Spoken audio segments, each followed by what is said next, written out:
मीरा, चल तो जल्दी से आटा गूंथ दे, मैं फटाफट रोटियां सेक दूंगी। नहीं माँ, मैं नहीं गूंथ पाऊंगी, मैंने मेहंदी लगा ली है हाथ पर। क्या? सुबह सुबह तू फिर मेहंदी लगाकर बैठ गई?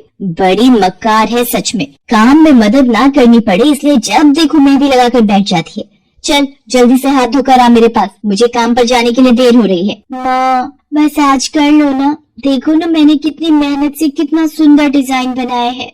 लेकिन जैसे ही उसकी नजर मीरा के हाथों पर पड़ती है, उसका गुस्सा पल भर में गायब हो जाता है। वो मीरा से कहती है, अरे वाह मीरा, तूने तो बड़ी सुंदर मेहंदी लगाई है। हाँ माँ, वो शांति दीदी ने मुझे एक किताब दी थी कल, उसमें बड़े सुंदर सुंदर डिजाइन बने हैं, बस उसी में से देखकर लगाई है मैंने। सुंदर है ना? हाँ बहुत सुंदर है। अरे लेकिन मुझे तो फिर लगा लिया ना तूने बातों में, पहले से ही देर हो रही है, ऊपर से तू भी मेहंदी लगाकर महारानी जैसे बैठ गई है। माँ तुम इतना परेशान क्यों होती हो? 1-2 घंटे में जब मेरी मेहंदी सूख जाएगी तो मैं घर के सारे काम कर दूंगी। मीरा की बात मानकर कावेरी काम पर चली जाती है। वो एक बड़ी सोसाइटी के घरों में काम करती थी और इसी काम से कावेरी और मीरा का गुजारा चलता था। कावेरी के पति की कई साल पहले एक सड़क हादसे में मौत हो गई थी। तब से कावेरी पर ही सारी जिम्मेदारी थी। मीरा भी घर के कामों में उसका पूरा हाथ बटाती थी। मीरा को मेहंदी लगाना बहुत पसंद था। उसने अपने घर के पीछे मेहंदी के कई सारे पौधे लगा रखे थे, जिनका वो बहुत ख्याल रखती थी। वो अपने हाथों से मेहंदी के पत्तों को पीसकर अपने हाथों में लगाने के लिए तैयार करती थी। फिर एक दिन, मीरा हमें इस जगह पर थोड़ी मोड़ी खेती कर लेनी चाहिए। ये मेहंदी के पौधों से कुछ कमाई थोड़ी ही हो रही है, खेती कर लेंगे तो कुछ पैसे ही बन जाएंगे। नहीं माँ, मेरे मेहंदी के पौधों को हाथ भी मत लगाना, बाजार से मेहंदी खरीदने के तो पैसे हैं नहीं हमारे पास, अब इन्हें तो रहने दो। ये कहते हुए मीरा की आंखों में आंसू थे। कावेरी उसके सिर पर हाथ रखते हुए कहती है, मीरा मैं जानती हूँ तुझे मेहंदी लगाना बहुत अच्छा लगता है, लेकिन बेटा अपनी हालत तो तुझे पता ही है ना, मैं कितनी मुश्किल से। माँ सब समझती हूँ मैं, जाओ कर लो जो करना है। इतना कहकर मीरा रोते हुए वहाँ से चली जाती है। कावेरी को उसके लिए बुरा लग रहा था। वो मीरा की मेहंदी के पौधों को कुछ नहीं करती। ऐसे ही कई दिन गुजर जाते हैं। ज्यादा काम करने की वजह से कावेरी की तबीयत खराब रहने लगी। वो बहुत जल्दी जल्दी बीमार पड़ने लगी। तो मीरा ने उससे कहा, माँ तुम रहने दो, तुम्हें बुखार है, रात भर सोई नहीं हो, मैं चली जाती हूँ काम पर। नहीं मीरा, तू कैसे? ना नहीं, मैं ठीक हूँ, मैं जाती हूँ। कावेरी जैसे ही उठकर चलने की कोशिश करती है, अचानक उसे चक्कर आ जाता है। मीरा उसे सहारा देकर बिस्तर पर लिटा देती है और उससे कहती है, बस माँ अब तुम आराम करोगी और काम पर अब से मैं जाऊंगी। कावेरी घर पर रहकर आराम तो कर रही थी, लेकिन वास्तव में उसे अच्छे इलाज की भी जरूरत थी, जिसके लिए पैसे थे नहीं। दूसरी तरफ अब हर रोज मीरा काम पर जाती और लौटकर घर के भी सारे काम उसे ही करने पड़ते थे। इस सब में उसे मेहंदी लगाने का बिल्कुल भी वक्त नहीं मिल पाता था। मीरा कितने दिन हो गए तूने मेहंदी नहीं लगाई? हाँ माँ, बस मन नहीं कर रहा। अच्छा, मेहंदी लगाने का तेरा मन नहीं? मैं सब जानती हूँ, मैंने बिस्तर पकड़ लिया है और मेरी फूल सी बच्ची पर सारे काम पड़ गए हैं। अब बस बहुत हो गया आराम। मीरा जा, तू जाकर मेहंदी लगा ले, आज मैं जाऊंगी काम पर। नहीं माँ, तुम कहीं नहीं जाओगी, मैं कर लूंगी सब, और मैं सच बोल रही हूँ, मैं बड़ी हो गई हूँ, मेहंदी का मुझे शौक नहीं। इतना कहकर मीरा काम पर जाने के लिए घर से निकल जाती है। कावेरी की आंखों में आंसू आ जाते हैं। मीरा सोसाइटी के कई घरों में काम करती थी। उन्हीं में से एक घर आरती का भी था। उसके घर पर तीज का त्योहार बड़े धूमधाम से मनाया जाता था। तीज की तैयारियों में मीरा भी मदद कर रही थी। इसी बीच, अरे ऐसे कैसे? मैंने सारे रिश्तेदारों को बुला लिया है, मेरी सारी फ्रेंड्स भी आने वाली हैं। मैं क्या कहूँगी उन्हें? फोन पर काफी देर बहस करने के बाद आरती फोन रख देती है। उन्हें उदास देखकर मीरा उससे पूछती है, क्या हुआ मैडम जी, आप कुछ परेशान लग रहे हो? हाँ मीरा, बड़ी मुसीबत हो गई। कल तीज का फंक्शन है, मैंने सबको मेहंदी लगवाने के लिए यहीं बुला लिया है और आखिरी मौके पर ये पार्लर वाली धोखा दे गई। कह रही है कल नहीं आ पाएगी। अब क्या होगा? इतनी जल्दी कौन तैयार होगा सबको मेहंदी लगाने के लिए?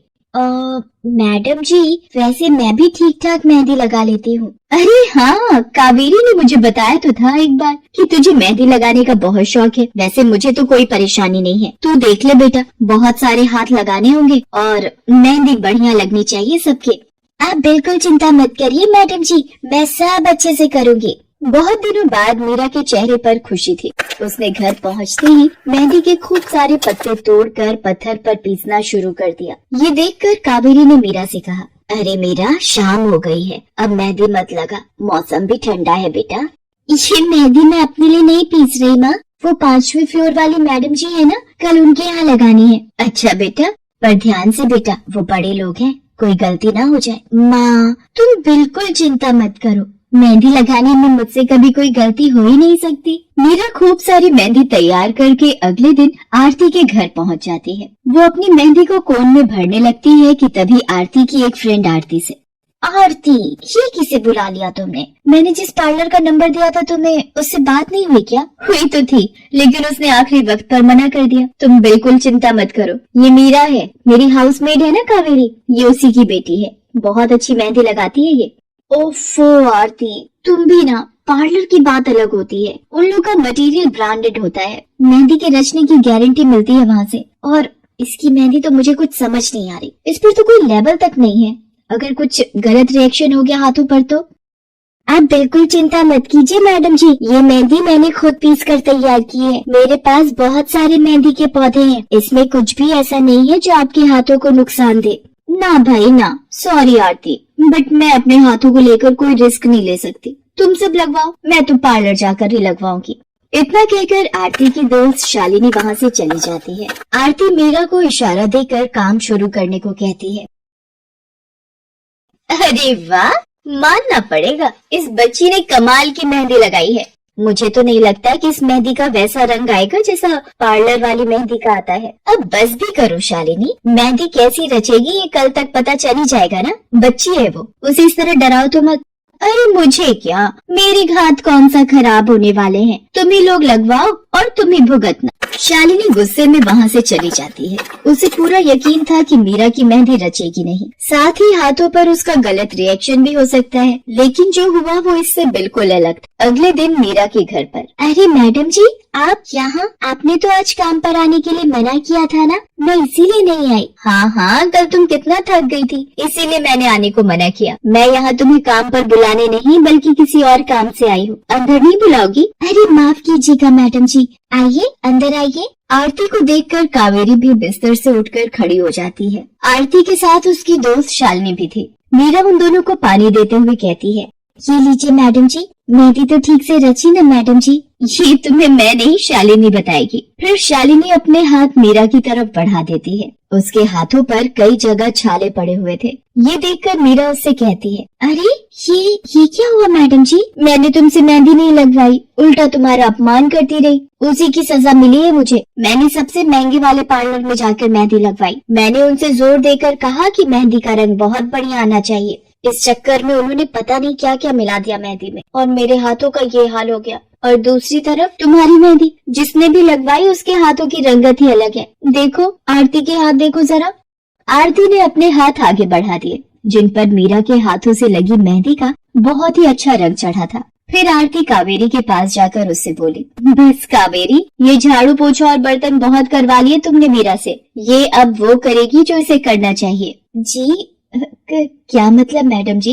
ये अब मेहंदी लगाएगी सबके हाथों पर। हमारी एक दोस्त का अपना ब्यूटी पार्लर है, उसे मीरा का काम और उसकी मेहंदी की क्वालिटी बहुत अच्छी लगी। वो मीरा को अपने यहाँ काम देना चाहती है, अच्छे पैसे भी देगी वो मीरा को, और तो और वहाँ रहकर मीरा पार्लर के दूसरे काम भी सीख पाएगी। आरती की बात सुनकर कावेरी की आंखों में आंसू आ जाते हैं। वो हाथ जोड़कर आरती का शुक्रिया अदा करती है। मीरा भी बहुत खुश थी। अब न सिर्फ वो अपना मेहंदी लगाने का शौक पूरा कर सकती थी, बल्कि अच्छे पैसे कमाकर अपनी माँ का इलाज भी करवा सकती थी।